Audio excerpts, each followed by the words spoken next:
Go ahead. Hello, my name is Sarah, and this is my story about the Challenger explosion. I was 12 or 13 years old at the time and in 7th grade and living in Phoenix, Arizona. And I can remember very vividly really wanting to be an astronaut as a kid. And there was a movie that came out and it was called Space Camp, and I used to watch it all the time. And it was to the point where my family was like, turn the movie off, turn the movie off. And then in 7th grade, the Challenger was going up, and I was really excited because it was the first time they were taking a civilian who was not an astronaut up, and her name was Krista McAuliffe, and she was a science teacher. And she was going to go up there and conduct science experiments for her class. I was really excited to watch it, and I can remember sitting in our 7th grade classroom, Mrs. Wilder's class, and they brought a TV in. So they rolled a TV into all the 7th and 8th grade classrooms so the kids could watch this momentous occasion. And I remember the kid in front of me, his name was Jonathan, and his mom was also the 8th grade teacher.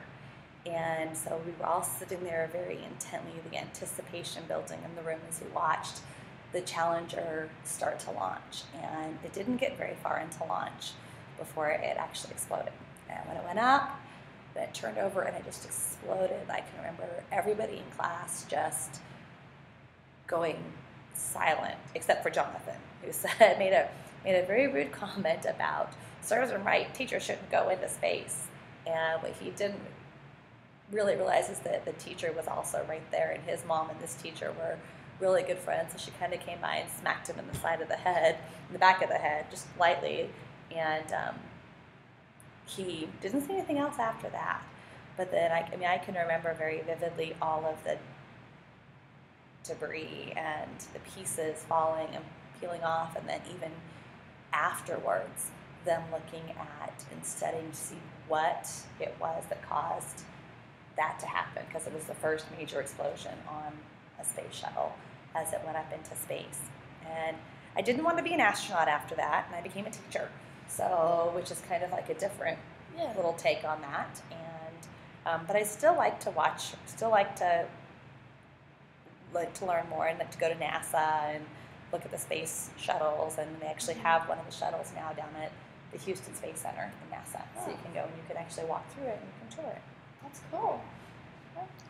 Is there anything else? Just that?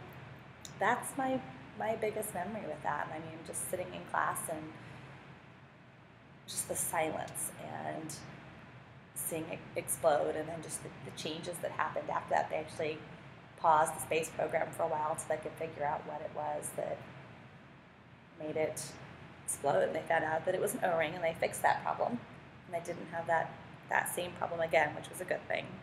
But I just remember sitting with my peers and the whole class being silent. Well, thank you for sharing with us. Okay.